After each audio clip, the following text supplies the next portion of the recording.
بلوچستان میں ہونے والی دہشت گردی میں بھارتی سرپرستی کے شواہد منظر عام پر آ گئے۔ سیکیورٹی ذرائع کا کہنا ہے را اس وقت بھارت میں 21 سے زائد دہشت گردوں کے بیس کیمپ چلا رہی ہے۔ بھارت پاکستان میں دہشت گرد کارروائیوں کے لیے تربیت ان کیمپوں میں کرتا ہے۔ دہشت گردوں کے کیمپس کا مرکز بھارتی ریاست راجستھان میں موجود ہے۔ کالعدم BLA کا سرغنہ اسلم اچھو 2016 میں بھارت گیا۔ اس بارے میں مزید کیا تفصیلات ہیں یہ لئیق الرحمان سے جانتے ہیں۔ بتائیے لئیق۔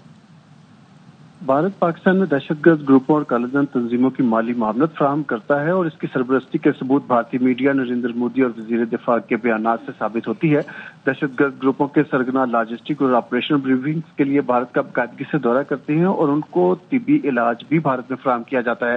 2016 میں کالعدم تنظیم BLA کے سرگنا اسلم اچھو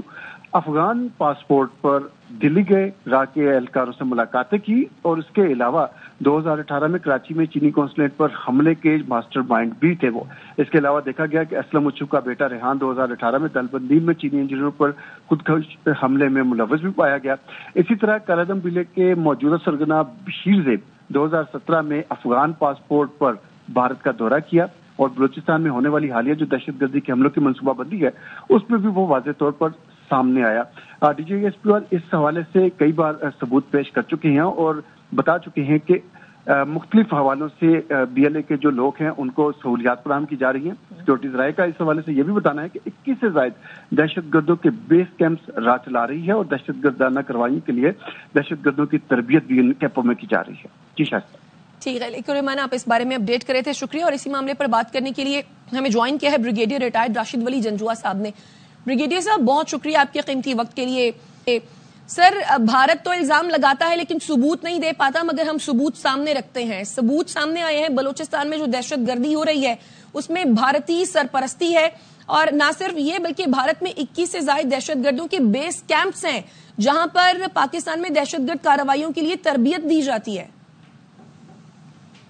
یہ جو بیس کیمپ ہیں ان کے بارے میں پاکستان اپنا ایک ڈوزیئر UN کو دے چکا ہے آلریڈی، اور اس میں کوئی ڈھکی چھپی بات نہیں ہے کہ یہ وہی عجیب ڈوبل ڈاکٹرن کا تسلسل ہے جس کے تحت وہ آفینسو ڈیفنس کر کے پاکستان کو کوورٹ آپریشنز کے ذریعے ڈی اسٹیبلائز کرنا چاہ رہے ہیں۔ اور یہ جو ابھی انہوں نے جنگ امپوز کی تھی پاکستان پہ اور اس میں ان کے دانت کھٹے ہوئے ہیں، اس سے سبق سیکھا ہے انہوں نے، مگر ایسا لگتا ہے کہ ابھی تک انہوں نے جو دہشت گردی کی اپنی کارروائیاں تھی وہ نہ ان کا سلسلہ روکنے کا کوئی ان کا ارادہ ہے، کیونکہ جو پرائم منسٹر مودی کی تقریر ہے جو اس حالیہ جنگ کے بعد آپ نے سنی، اس میں بھی وہ اسی اظہار کر رہے ہیں اپنا تھاٹ کا، جس کے تحت انہوں نے یہ ہم پہ کوورٹ آپریشن جو ہیں مسلط کیے ہوئے ہیں۔ اور BLA کا جو مجید بریگیڈ ہے وہ تو اس کا انحصار ہی اس کوورٹ فائنینشیل سپورٹ پہ ہے جو بھارت سے اس کو آ رہی ہے،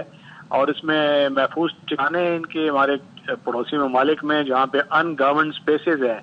اور وہاں سے جو را کے نیٹ ورک ہیں وہ بھی متحرک ہوتے ہیں بدقسمتی سے۔ اور اس کا جو اوور آل ایک منبع ہے وہ بھارت کی طرف سے ان کا جو را اسپانسرڈ یہ سپورٹ نیٹ ورک ہے،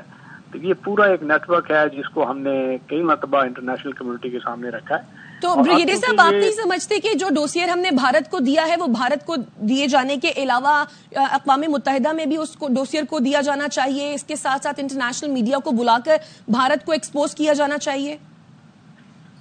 جی بالکل، وہ پہلے بھی یہ اقوام متحدہ میں دیا گیا ہے، اس کو دوبارہ بھی دینا چاہیے اور اس کو ری پیکج اپ گریڈ کر کے ہمیں یہ سارا ایویڈنس دنیا کے سامنے رکھنا ہے، اور وہ تاکہ ان کو اس کا حقیقتاً جو چہرہ ہے وہ سامنے آئے، کیونکہ یہ جو دہشت گردی کی بات کرتا ہے بات بات پر اور اس کی آڑ میں پاکستان پر یہ چڑھ دوڑتا ہے دہشت گردی، یہ بھی تو میں اس کو دہشت گردی کہوں گا، کبھی وہ ابھی دہشت گردی ہے، کبھی وہ ایک جنگ امپوز کرنے کی صورت میں ہے۔ تو اس کو پاکستان کو اب چاہیے کہ یہ جو جتنا ایویڈنس ہے اس کو نئے سرے سے اس کو پیکج کر کے دنیا کے سامنے رکھا جائے، چاہے وہ UN سیکیورٹی کاؤنسل ہو، چاہے وہ دیگر ادارے ہوں، ہیومن رائٹ کاؤنسل ہو، تو پاکستان کو اس پہ سفارتی طور پہ متحرک ہو کے یہ سارا ایویڈنس رکھنا ہے دنیا میں، اور میڈیا کو بھی یہ بتانا ہے کہ یہ حقیقت یہ ایک ایسا ملک ہے جو دہشت گردی کا نام لیتا ہے مگر دوسرے ملکوں میں یہ دہشت گردی میں ملوث ہے۔ بالکل ٹھیک، بہت شکریہ بریگیڈیئر ریٹائرڈ راشد ولی جنجوعہ صاحب آپ کے قیمتی وقت کے لیے۔ بھتہ خوری، منشیات فروشی اور لوگوں کے اغوا برائے تاوان، بیرون ممالک کے فنڈ لے کر اپنی عیش و عشرت کی زندگی گزار رہے تھے۔ یہ تمام چیزیں دیکھ کر ہم نے محسوس کیا کہ یہاں قومیت اور اس سرزمین کے لیے کوئی جنگ نہیں ہو رہی ہے، اس تمام سازشوں میں خاص کر انڈیا ہے۔